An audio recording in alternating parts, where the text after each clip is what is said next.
ओंकार ओडिया।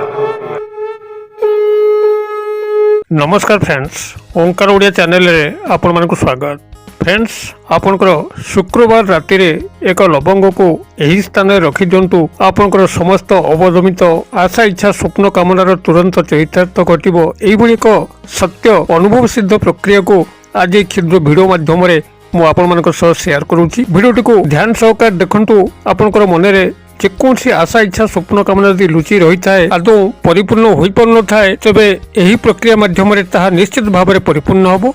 आपनकर चाकरी वृत्ति कर्म नियुक्ति प्राप्ति पाई हो, वाणिज्य व्यवसाय स्थल में लाभवान होवाई हो, प्रेम प्रणय विवाह को सफल करने हो, कठिन रोग कष्ट ऋण कष्ट शत्रु मान दौरात्म्य पार उद्धार होवाई हो, कौन आशा इच्छा स्वप्न कामना जदि आपण मान मन में लुचिकी रही थाए यही सूक्ष्म प्रक्रिया माध्यम निश्चित भाव में परिपूर्ण हम। तबे अमूल्य उपस्थापना को आगु को अग्रसर करने पूर्व क्षुद्र निवेदन, जदि आपनकर एभली कंटेंट रुचि रोची आम चैनल को प्रथम बार आछंती तबे चैनल कर लाल कलर सब्सक्राइब बटन क्लिक करी बेल आइकन क्लिक करी और ऑल नोटिफिकेशन पर क्लिक करी चैनल को सब्सक्राइब कर जेभली आम जिते आपण सेवारे एभली तंत्र मंत्र वीडियो अपलोड करिवो तार सर्वप्रथम नोटिफिकेशन आपण पाखरे पहुंचबो एवं से सब को आपण माने सर्वादौ देखिकरी किछि ज्ञान आहरण करि परिबे। तबे फ्रेंड्स, एबे आसु नजर पकेबा लवंगर ए जो शक्तिशाली तंत्रोक्त प्रयोग जहा माध्यम रे कि आपनकर ना जे केवल आशा इच्छा स्वप्न कामनार चरितार्थ घटिबो ताहा नुहे, बरं आपनकर गृहरे जदि तंत्र मंत्र प्रयोग घटी थाए आपनकर व्यक्तिगत जीवन में कई तंत्र मंत्र प्रयोग भरी जाई थाए जद्वारा कि आपनकर अमृतमय जीवन टी विषमय पलटू थाए एवं आपनकर गृह रे सदा सर्वदा कलह अशांति लागिक रहू थाए आदौ उन्नतिर नाम धरू न थाए तेबे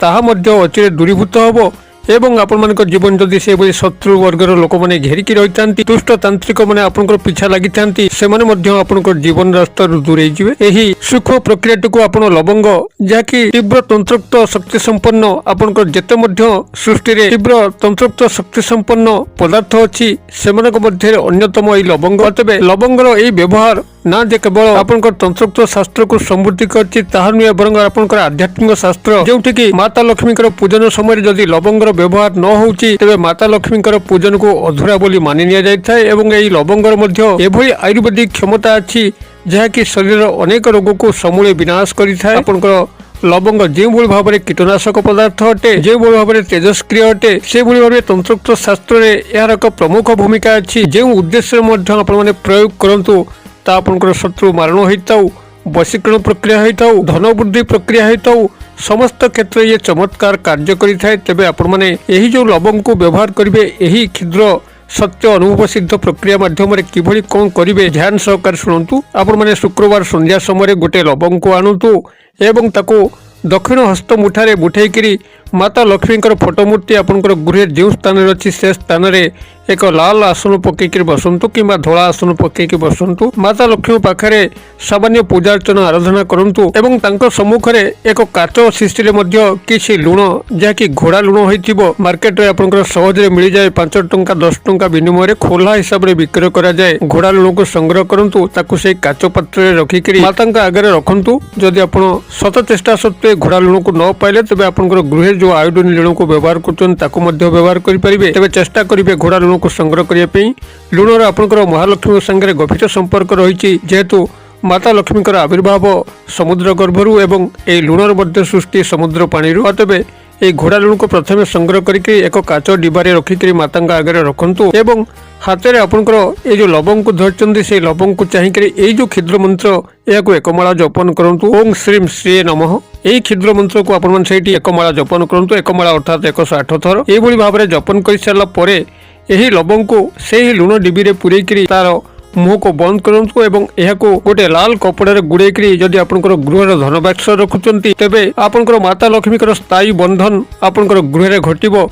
आपनकर चाकरी वृत्ति कर्म नियुक्ति रे उन्नति घटिबो, वाणिज्य व्यवसाय स्थल आपण लाभवान होई परिबे, कठिन ऋण बोझ थिले ताहा मध्यम आपनकर निश्चय सुजी होई जिवो। आपण माने याकू सेही भली भाबरे तिजोड़ी बक्स पाखरे गृह रे रखिकरी आपण धूप दीप नैवेद्य को प्रदर्शन करिवे एवं माता लक्ष्मी को नियमित घीओबत्ती टी प्रदान करिवे। मातांकर घीओबत्तीर सुगंध माता को भारी पसंद। तेबे तो आपण माने माता लक्ष्मीकर आराधना करथिबे घीओबत्ती टी निश्चित भाबरे दउथिबे। एही भली भाबरे आपण याकू संपादन करंतु शुक्रवार राति रे एवं यह धनर तिजोड़ी बक्स रखु। यापर जदि आपंकर ଦୋକାନକୁ କେହି ତନ୍ତ୍ରମନ୍ତ୍ର ପ୍ରୟୋଗ କରିକି ସ୍ଥାୟୀ ଭାବରେ ଆପଣଙ୍କର ବେପାରକୁ ବନ୍ଦ କରିଦେଇଛି। ଆପଣ ଯଦି ବେପାରକୁ ପୁନର୍ବାର ଚାଲୁ କରିବା ପାଇଁ ଚାହାନ୍ତି ତେବେ ଯେକୌଣସି ମଙ୍ଗଳବାର ଦିନ 11 ଗୋଟି ଲବଙ୍ଗକୁ ଆଣନ୍ତୁ ଏବଂ 5ଟି ଗୋମତୀ ଚକ୍ର ଯାହାକି ପୂଜା ସାମଗ୍ରୀ ଦୋକାନରେ ମିଳିବ ତାକୁ ସଂଗ୍ରହ କରିକି ଏକ ଲାଲ କପଡ଼ାରେ ଗୁଡ଼େଇକି ଯେକୌଣସି ମଙ୍ଗଳବାର ହନୁମାନ ମନ୍ଦିରକୁ ଯାଆନ୍ତୁ। ସେଠାରେ ପୂଜାର୍ଚ୍ଚନା କରିକି ପ୍ରଭୁ ଶ୍ରୀ ବଜରଙ୍ଗବାଲି ହନୁମାନଙ୍କର ଦକ୍ଷିଣ ଗୋଡ଼ରେ ଏହି ପୁଟଳାଟିକୁ ଛୁଇଁ ଦେଇକି ଆଣନ୍ତୁ ଏବଂ ଦୋକାନର କ୍ୟାସ୍ ବକ୍ସରେ ରଖନ୍ତୁ।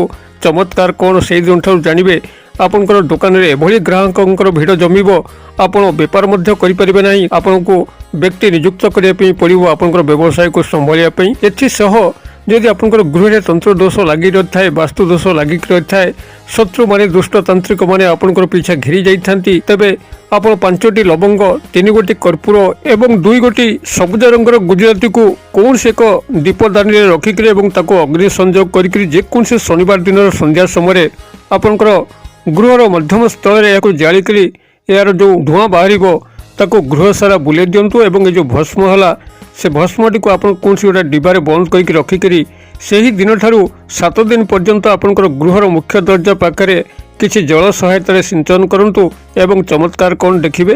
ଯେତେ ମଧ୍ୟ ତନ୍ତ୍ରମନ୍ତ୍ର ବନ୍ଧନ ହୋଇଥାଉ, ଗୃହରେ ବାସ୍ତୁଦୋଷ ଲାଗିଥାଉ, ଯେତେ ମଧ୍ୟ ଆପଣଙ୍କର ବ୍ୟକ୍ତିଗତ ଜୀବନରେ କେହି କଳୁଷତା ଭରିଥାଉ, ଆପଣଙ୍କର ସବୁଆଡ଼ୁ ନିର୍ଦ୍ଧନତା, ସବୁଆଡ଼ୁ ଦୁଃଖ ଦାରିଦ୍ର୍ୟ ଚାଲିଥାଉ, ତାହା ନିମିଷକ ହରଣ ହେବା ପାଇଁ ଲାଗିବ। ଏଥିସହ ଯଦି କୌଣସି ଅବଦମିତ ଆଶା ଇଚ୍ଛା ସ୍ୱପ୍ନ କାମନାର ପରିପୂର୍ଣ୍ଣତା ଆପଣଙ୍କର ଘଟୁନାହିଁ, ସେହି ଆଶା ଇଚ୍ଛା ସ୍ୱପ୍ନ କାମନାଟି ପରିପୂର୍ଣ୍ଣ ହେଉ ବୋଲିକି ଆପଣ ସବୁବେଳେ ଘାଣ୍ଟି ଚକଟି ନିଜ ଭିତରେ ହେଉଛନ୍ତି। ଏକ ସୂକ୍ଷ୍ମ ପ୍ରକ୍ରିୟା କରନ୍ତୁ। ଚମତ୍କାର କ'ଣ ଦେଖିବେ।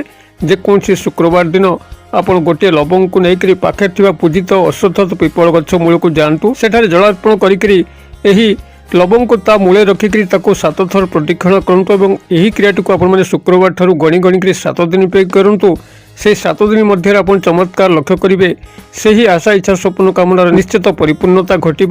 ଯେତେବେଳେ ଆପଣମାନଙ୍କର କାମନାଟି ପରିପୂର୍ଣ୍ଣ ହେଉଛି ସେହି ଅଶ୍ୱତ୍ଥ ଗଛ ମୂଳରେ କିଛି ପୂଜାର୍ଚ୍ଚନା କରନ୍ତୁ, ଭୋଗରାଗ କରନ୍ତୁ ଏବଂ ପିଲାମାନଙ୍କୁ ବାଣ୍ଟି ଦିଅନ୍ତୁ, ବ୍ୟକ୍ତିବିଶେଷଙ୍କୁ ବାଣ୍ଟି ଦିଅନ୍ତୁ। ଆପଣ ମଧ୍ୟ ପ୍ରସାଦ ସେବନ କରନ୍ତୁ। ଏହି ସୂକ୍ଷ୍ମ ପ୍ରକ୍ରିୟା ଗୁଡ଼ିକ ଯଦି ଆପଣମାନେ ଜୀବନ ଭିତରେ ଗ୍ରହଣ କରନ୍ତି, ଲବଙ୍ଗର ଏ ଯେଉଁ ଚମତ୍କାର ପ୍ରୟୋଗ ଯାହାକି ବହୁବାର ସତ୍ୟସିଦ୍ଧ ପ୍ରମାଣିତ, ଆପଣମାନେ ଏହାକୁ କରିକି ଦେଖନ୍ତୁ ଏବଂ କିଭଳି ଚମତ୍କାର ଘଟୁଛି ମୋତେ କମେଣ୍ଟ ବକ୍ସରେ ଲେଖନ୍ତୁ। ଏବଂ ଯଦି ଲାଗୁଥାଏ ଭିଡ଼ିଓଟି ସର୍ବସାଧାରଣରେ ବିତରଣ ଯୋଗ୍ୟ, ସମସ୍ତେ ଏହାକୁ ଦେଖିବା ଯୋଗ୍ୟ ଏବଂ ସମସ୍ତେ ଏହାକୁ କରିବା ଯୋଗ୍ୟ, ତେବେ ଡେରି ନ କରିକି ଆପଣ ଯେତେ ମଧ୍ୟ ସୋସିଆଲ ସାଇଟ୍ରେ ଲିଙ୍କ ଅଛନ୍ତି ଫେସବୁକ୍, ହ୍ୱାଟ୍ସଆପ୍, ଇନଷ୍ଟାଗ୍ରାମ ଏବଂ ଟ୍ୱିଟର ସର୍ବସ୍ଥାନରେ ଏହାକୁ ସେୟାର କରି ଚାଲନ୍ତୁ। ଭିଡ଼ିଓକୁ ଲାଇକ୍ କରିବାକୁ ମଧ୍ୟ ଭୁଲନ୍ତୁ ନାହିଁ। ଆପଣମାନେ ଭିଡ଼ିଓର କଥା ଛଳରେ ହଜି ଯାଇକରି ଆଉ ଲାଇକ୍ କରୁନାହାନ୍ତି, ଭିଡ଼ିଓଟି ସରିଯାଉଛି ଏବଂ ଆମର ମନୋବଳ ଦୃଢ଼ ହୋଇପାରୁନାହିଁ।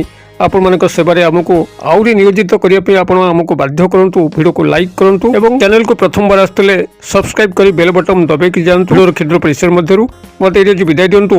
ପୁଣି ଆପଣମାନଙ୍କ ସହ ଦେଖା ହେବ ଏଇଭଳି ଏକ ଶିକ୍ଷଣୀୟ ଭିଡ଼ିଓରେ। ସେ ପର୍ଯ୍ୟନ୍ତ ଦର୍ଶକ ବନ୍ଧୁ ଆପଣଙ୍କ ସମସ୍ତେ ମଙ୍ଗଳଙ୍କ କୃପାରୁ ଭଲରେ ଥାନ୍ତୁ ରହୁଛି। ସର୍ବେ ଭବନ୍ତୁ ସୁଖିନ, ସର୍ବେ ସନ୍ତୁ ନିରାମୟା, ସର୍ବେ ଭଦ୍ରାଣୀ ପଶ୍ୟନ୍ତୁ, ମା କସ୍ତି ଦୁର୍ଭାଗ ଭବେତ୍। ଓଁ ଶାନ୍ତି, ଓଁ ଶାନ୍ତି, ଓଁ ଶାନ୍ତି। ନମସ୍କାର।